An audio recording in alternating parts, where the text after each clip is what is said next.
儿童与他的朋友的互动的关系，其实常常在游戏当中呈现出来。所以我们对游戏也进行了一些研究，也发现游戏有好几种的类型。那么幼儿在年纪比较小的时候，他可能从事的是不太像在游戏，好像是一种自己在那里玩耍，或者是没有特定的对象跟他一起互动的情况。所以我们常说这一段时间叫做非社会性的活动。那么第二个呢，我们是发现幼儿可能渐渐进入到单独游戏，他可以自己玩玩一下下。他在6个月以后，我们就会看到这种单独游戏的形式的出现。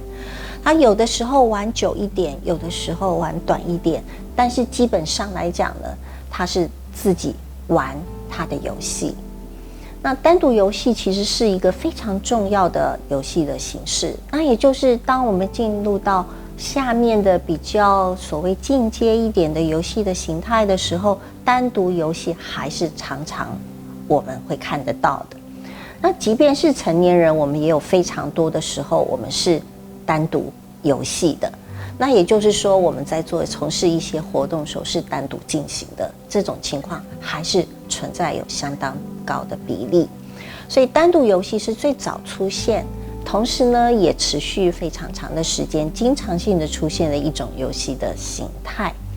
那么下一种呢，是我们发现有些小朋友他会在旁边看别人怎么玩，我们叫做旁观者的一种角度来观察，来看别人怎么玩，然后他再自己玩，或者再加入进去一起玩耍。那么在他还没有正式加入游戏之前，我们认为他这个观察或者是旁观者的游戏的一个角度，其实对他也有非常重要的意义，因为他可能要知道怎么玩，以及有没有危险，或者是别人怎么玩，他可能用不同的方式来玩。那么这对他来讲，一种观察学习的意涵是非常的重要的。那么下一个阶段，我们会看到平行游戏，小朋友 A 跟小朋友 B， 他们2位在玩自己的游戏，他们可能很靠近，可能就在旁边，但是他们并不是一起玩一个游戏，而是各自玩各自的游戏，而且彼此之间也不交谈，也不互动，自己玩自己的。这个我们叫做平行游戏。我们在幼儿期会比较常看见这3种形式的出现，而且呢，在他们正式成为朋友之前，我们常常发现小朋友是很靠近另外一个小朋友在旁边玩着平行游戏的形态的那样子的游戏。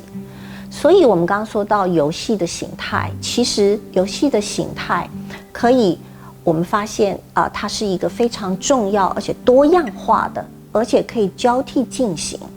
那么在幼儿时期，这3种虽然常见，但幼儿时期也进阶到下面一种类型，那也就是我们常常说这种游戏叫协同游戏的一个特殊的类型。那这个协同游戏的类型呢，就是2个小朋友在旁边玩，但这2个小朋友不像在平行游戏那样，他们不交谈，事实上他们会交谈。同时可能小朋友 A 会把他的玩具拿给小朋友 B， 让小朋友 B 可以轮流或者是接着玩。那么这样子交换游戏以及交换意见呢，或者是对谈呢，会对话这样子的形式，但是他们还是各自玩着自己的游戏的形态，我们叫协同游戏。这种形态在幼儿时期已经算是比较进阶，在儿童时期也非常常见。那我们进到儿童期之后，我们发现前面的所有的游戏的形态都会出现在儿童期之外，我们也发现更常出现的一种游戏的形态是叫做合作游戏。那也就是说，在这个合作游戏的过程当中，2个小朋友是有共同的游戏的目标的。譬如说，他们一起玩一个游戏，他们是一个团队的，他们有共同的目标，都是要得到最高分，但这个高分是属于这个团队的。那共同的目标之下，他们所进行的各种游戏的互动的形态就变得比较多样化。他们可能会对话，可能会交换工具，可能会交换玩具，可能会交换意见，可能会互相指责，可能会互相纠正，也很可能会互相演绎一个达到目标的计划。那么这些呢，都会是在合作游戏的形态当中我们看见。那当然，其实幼儿也有合作游戏的形态，那时候他们的形态比较简单一点，比如说一起玩一个扮嘎嘎酒，他们可能有一个共同的主题，然后不同的角色，然后一起玩耍，然后达成一个共同的主题的这样子的扮嘎嘎酒的这个游戏的过程。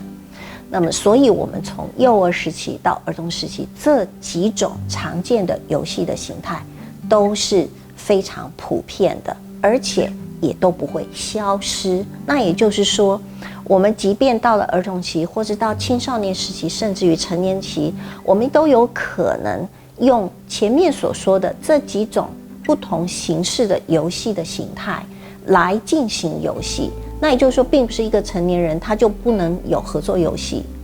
或者是不能有单独游戏。事实上，我们都拥有各种不同形式的选项，而且在不同的时刻，我们可能认为用什么方式进行游戏，或是进行活动是最合适的。那么这样子的游戏的形态，跟幼儿期和儿童期的友谊关系其实是非常密切的。透过游戏，幼儿和儿童建立他们所谓的最好的朋友的友谊的关系，或者是固定的朋友的友谊的关系。那初始的建立跟后续的维持也跟游戏的进行密切相关。在这一段当中呢，我们特别想要告诉大家的是，在幼儿时期以及儿童时期，游戏所扮演的角色是非常关键跟重要的。